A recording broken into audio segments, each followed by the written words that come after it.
నా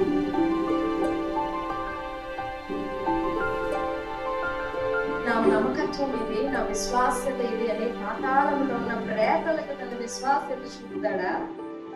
ఇంకా సమాధిలోని కృపను ఎవరైనా నాశన కూపములోని విశ్వాస్యతను ఎవరైనా చెప్పుకుంటారా? అంధకారంలోని అద్భుతములు తెలియపరచబడతాయా? పాతాళంలోని నీతి తెలియనవుతుందా? అవన్నీ క్వశ్చన్ మార్క్స్. చూడండి ఎన్ని క్వశ్చన్ మార్క్స్. మృతులకు అద్భుతాలు, ప్రేతలు స్తుతించడాలు, సమాధిలో కృప వివరించడం, నాశన కూపంలో విశ్వాస్యత, అంధకారంలో అద్భుతము, పాతాళంలో నీతి. 6 దేవుని అద్భుతాలు, దేవుని స్తుతి, దేవుని కృప, దేవుని విశ్వాస్యత, మరలా దేవుని అద్భుతంలో దేవుని నీతి. బ్రతికి ఉన్న వారికి,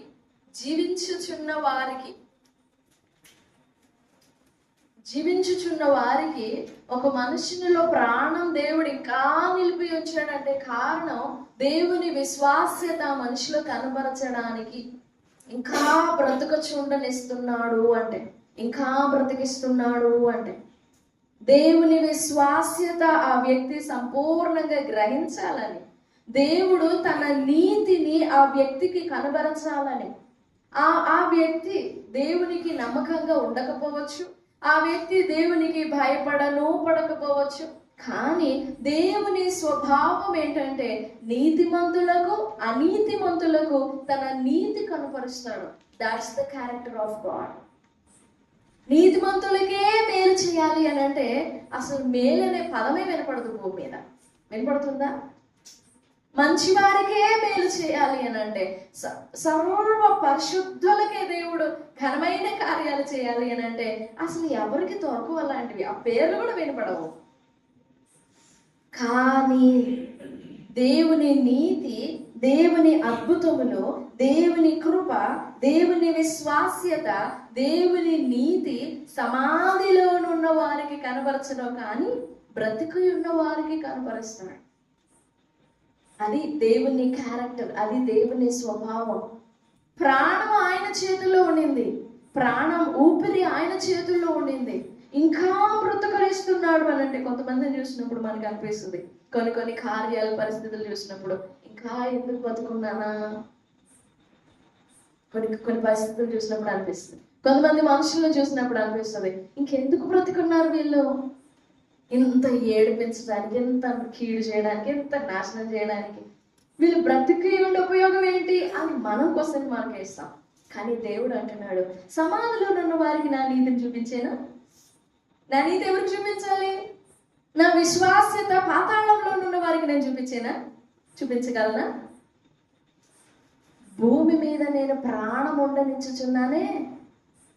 మనుషుడు నీతిమంతుడు కావచ్చు, అనీతిమంతుడు కావచ్చు, పవిత్రుడు కావచ్చు, అపవిత్రుడు కావచ్చు, నా నీతి కనబరచి నా నీతి చేత రాబట్టుకుంటాను. దేవుని స్వభావ లక్షణములు మనల్ని ఆకట్టుకుంటాయి, మనల్ని ఆకర్షిస్తాయి. దేవుని ప్రేమ ఆకర్షిస్తుంది, దేవుని కృప ఆకర్షిస్తుంది. అలాగనే కదా మరలా మరలా మరలా మరలా మరలా ప్రభు వైపు మళ్ళుకోగలుగుతున్నాం. లేకపోతే ఎప్పుడో జారిపోయేది హృదయం. విశ్వాసం అలా డౌన్ అయిపోతుంటుంది. మరలా దేవుడు తన స్వభావం చూపించి మరలా లేపుతాడు. ప్రేమ అలా డౌన్ అయిపోతా ఉండింది, ఇంకా ఆరిపోయే మొమెంట్కి వస్తుంది. మరలా దేవుడు తన ప్రేమ చేత లేదా తన మాట చేత, దేవుడు మనల్ని తాకి తన ఆత్మ చేత మరలా లేపుతా ఉంటాడు. అలాగున ఇంకా జీవం కలిగి ఉన్నాం మనం. దేవునికి స్తోత్రం. చూడండి, హల్లెలూయా. అలాగే చెప్పాలంటే దేవుని స్వభావములే నన్ను ఇంకా బ్రతికిస్తున్నాయి. దేవుని స్వభావమే ఇంకా బ్రతికి ఉండునట్లుగా సహాయపడుతుంది. మనం నమ్మకంగా నిలబడ్డామని, మనం నీతిగా బ్రతికామని, మనం పరిశుద్ధంగా బ్రతికామని, మనం ఎన్నో సమర్పణలు చేశామని, ఎన్నో త్యాగాలు చేశామని కాదు. నువ్వు ఇంకా దేవుని నీతిని అనుభవించాలి, నువ్వు ఇంకా దేవుని విశ్వాస్యతను అనుభవించాలి, మనం ఇంకా దేవుని కృపను చూడాలి.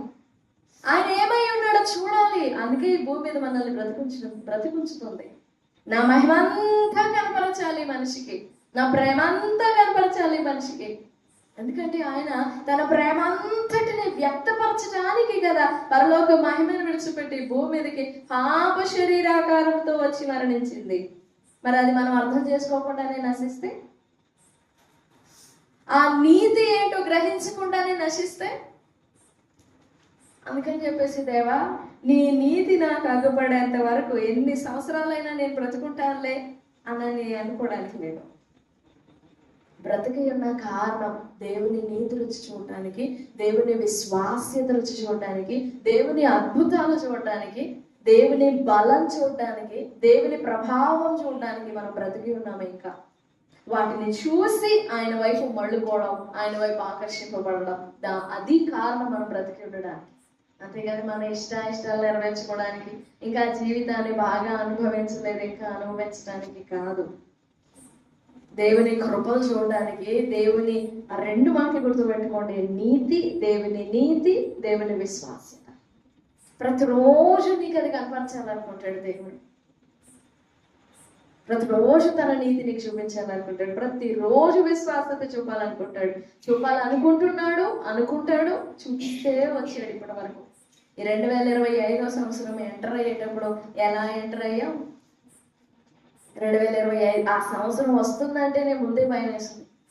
ఇప్పుడు వరకు ఉన్న భయాలన్నీ, ఇప్పుడు వరకు ఉన్న బాధ అంతా, చీకటంతా మరలా ఆ సంవత్సరంలో కూడా వస్తుందేమో, ఇప్పుడైనా విడుదల పొందుతానని భయంతోనే అడుగు పెట్టున్నారు. కానీ ప్రభు అనేకమైన మాటలు ఇచ్చి, అనేకమైన వాగ్దానాలు ఇచ్చి కాదు నేను నడిపిస్తాను అనుకుంటూ ఈ 2025లో 11 నెలలు జీవించాం మనం. ఎన్ని నెలలు? 11 నెలలు. ఎంత ఘనమో తెలుసా? 11 మాసాలంటే మాటలు కాదు. 365 మైనస్ 30 లేదా 31 వేసుకోండి. మిగిలిన రోజులన్నీ ఎంత క్షేమంగా. మీకు సంగతి తెలుసా? దేవుని ప్రేమను ఎరిగి, దేవుని కృప ఎరిగి, దేవుని సత్యం ఎరిగి, దేవుని జీవం ఎరిగి, తెలుసుకొని, రుచి చూసి, అనుభవించి దానిలో నిలబడలేక రాలిపోయిన వాళ్ళు ఎంతమంది ఉన్నారు తెలుసా? ఆ విశ్వాసంలో కొనసాగలేక, ఆ ప్రేమలో కొనసాగలేక, ఆ నీతిలో కొనసాగలేక, ఆ పరిశుద్ధతలో కొనసాగలేక రాలిపోయిన వారు, జారిపోయిన వారు, వెనుదిరిగిపోయిన వారు ఎంతమంది ఉన్నారు తెలుసా? నేను ఇంకా వెనక్కి తిరగలేదులే, హెడ్స్ ఆఫ్ అనుకోవడానికి కాదు. నువ్వు జారిపోకుండా, నువ్వు వెనక్కి మరలిపోకుండా, రాలిపోకుండా మనస్సుని, ప్రాణాన్ని అట్లా గుప్పిట్లో పట్టుకొని వస్తా ఉన్నాడు దేవుడు.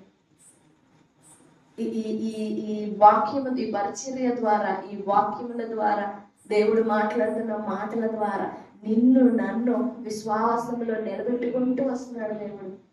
నిజంగా మనం ఎంత కృతజ్ఞలమై ఉండాలో. ఎందరో ఉన్నారు రాలిపోయిన వారు, వెనక్కి తిరిగి చూసుకోండి. గొప్ప భక్తి చేసిన వాళ్ళు కానీ, గొప్పగా దేవునికి పరిచయం చేసిన వాళ్ళు కానీ, దేవుని బాగా ప్రేమించిన వారు కానీ, వారు ఉన్న స్థితిలో నుంచి జారిపోయారు, తొలగిపోయారు. ఉన్న గ్రహింపులో నుండి తొలగిపోయారు, కృపలో నుండి తొలగిపోయారు, ప్రేమలో నుండి తొలగిపోయారు, విశ్వాసంలో నుండి తొలగిపోయారు. కానీ నిజంగా నీకు నాకు ఎంత భాగ్యమో, దేవుడిచ్చిన భాగ్యం. ఆ కృపలన్నీ జ్ఞాపకం చేసుకుంటూ కొన్ని నిమిషాలు ప్రభుని స్తుతిద్దాం. దేవా, నన్ను ఇంకా బ్రతికించమంటే నీ నీతిని, నీ విశ్వాసతను చూడడానికి నన్ను బ్రతికించినందుకు స్తోత్రం, నన్ను జీవింపజేస్తున్నందుకు స్తోత్రం. ఇంతవరకు నాకు కనబడకపోయినా, అర్థం కాకపోయినా, గ్రహింపు లేకపోయినా నా పట్ల నీ నీతిని కనపరుస్తూ వచ్చావే, నీ విశ్వాస్యతని కనపరుస్తూ వచ్చావే, నీ ప్రేమని కనపరుస్తూ వచ్చావే, వాటన్నిటిని బట్టి నీకు స్తోత్రాలు అయ్యా అని హృదయపూర్వకంగా ప్రభు సన్నిధిలో కొన్ని నిమిషాలు సిగ్గుపడకుండా, ముందు వెనక అటుపక్క ఇటుపక్క ఆలోచించకుండా హృదయపూర్వకంగా ప్రభుని స్తుతిద్దాం. దేవా, నీకు వందనాలయ్యా. నిండు మనస్సుతో, హృదయపూర్వకంగా, మంచి మనస్సుతో ప్రభుని స్తుతిద్దాం, ఆయన్ని కనపరుస్తాం. కొన్ని నిమిషాలు అందరం కూడా ప్రభుని స్తుతిద్దాం. హల్లెలూయా, హల్లెలూయా, హల్లెలూయా. దేవా, నీ నీతి, నీ విశ్వాస్యత నాకు మరుగు చేయలేదు, నీ ప్రేమ నాకు మరుగు చేయలేదు, నీ కృప నాకు మరుగు చేయలేదు. నాయనా, నీకు స్తోత్రాలు. నీ నీతిని బట్టి, నీ విశ్వాస్యతను బట్టి నన్ను ఇంకా నువ్వు జీవ ప్రాప్తులనిగా చేసావు. మమ్మల్ని ఇంకా బ్రతికిస్తున్నావయ్యా. నీ కృపలను బట్టి వందనాలని కొన్ని నిమిషాలు ప్రభుని స్తుతిద్దాం.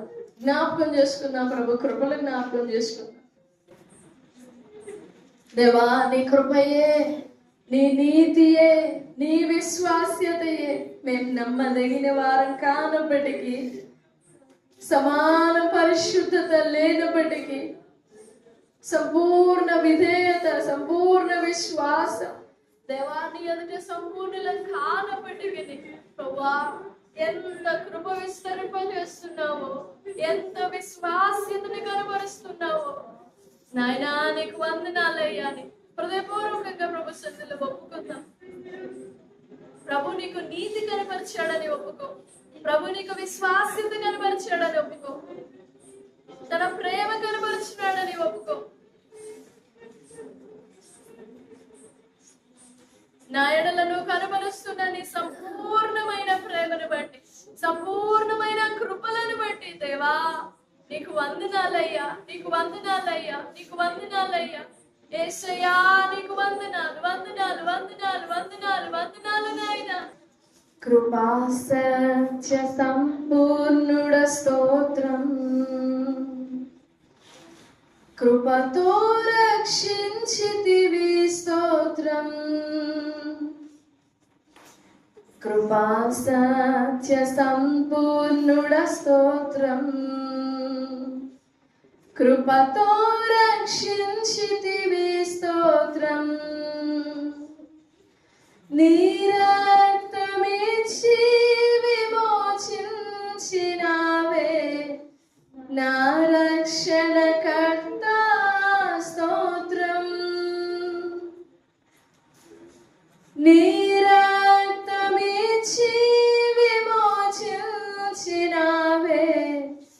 నా రక్షణకర్త స్తోత్రం. ఆహా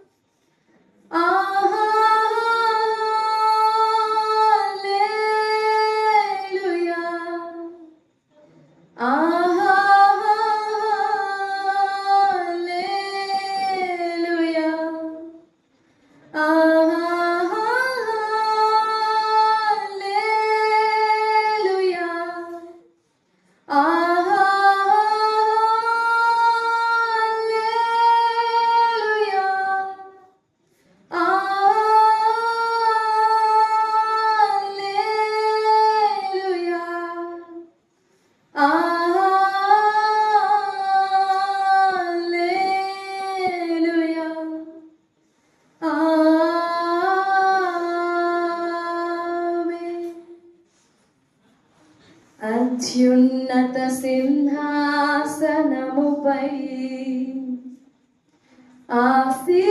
ఆసీనుడవైన మా దేవా, అత్యంత ప్రేమ స్వరూపివి నీవే, ఆరాధింతును నిన్నే. అత్యంత ప్రేమ స్వరూపివి నీవే, ఆరాధింతును నిన్నే.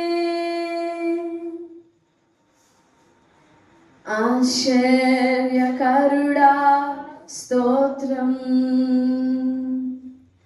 ఆలోచనకర్త స్తోత్రం. ఆశ్చర్య స్తోత్రం, ఆలోచనకర్త స్తోత్రం.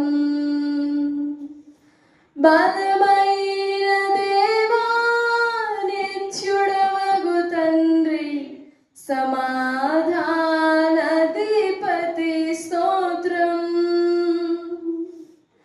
బలమైన దేవా, నిత్యుడవగు తండ్రి, సమాధానాధిపతి స్తోత్రం. అందరం పాడదాం. ఆహా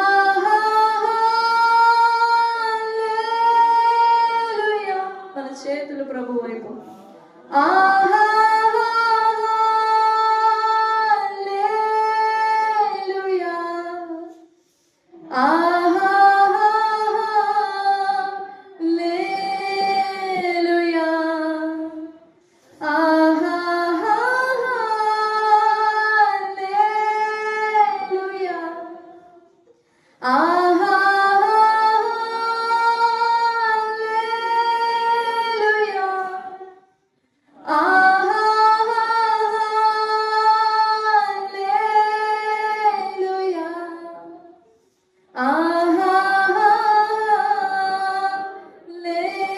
హల్లెలూయా,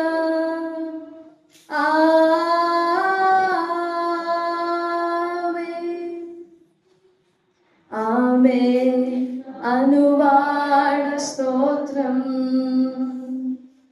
అల్ఫా ఒమేగా స్తోత్రం. ఆమె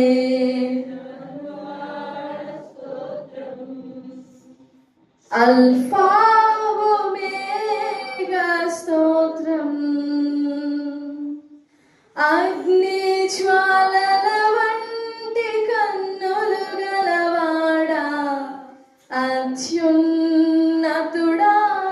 స్తోత్రం. అగ్ని జ్వాలల వంటి కన్నులు గలవాడా, అత్యున్నతుడా స్తోత్రం.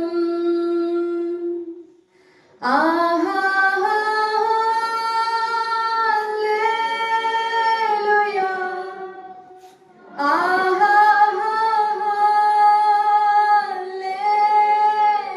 హల్లెలూయా,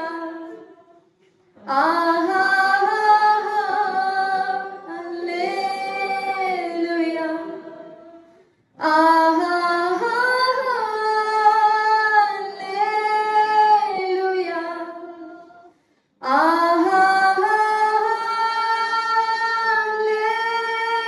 హల్లెలూయా,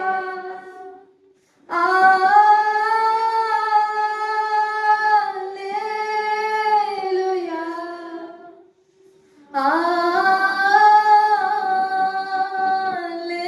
హల్లెలూయా, ఆమేన్. అత్యున్నత సింహాసనముపై ఆసీనుడవైన మా దేవా, అత్యంత ప్రేమా స్వరూపివి నీవే, ఆరాధింతును నిన్నే. అత్యంత ప్రేమా స్వరూపివి నీవే, ఆరాధింతును నిన్నే. అత్యంత ప్రేమా స్వరూపివి, ఆరాధింతును. అత్యంత ప్రేమా స్వరూపివి నీవే, ఆరాధింతును. మరలా అత్యంత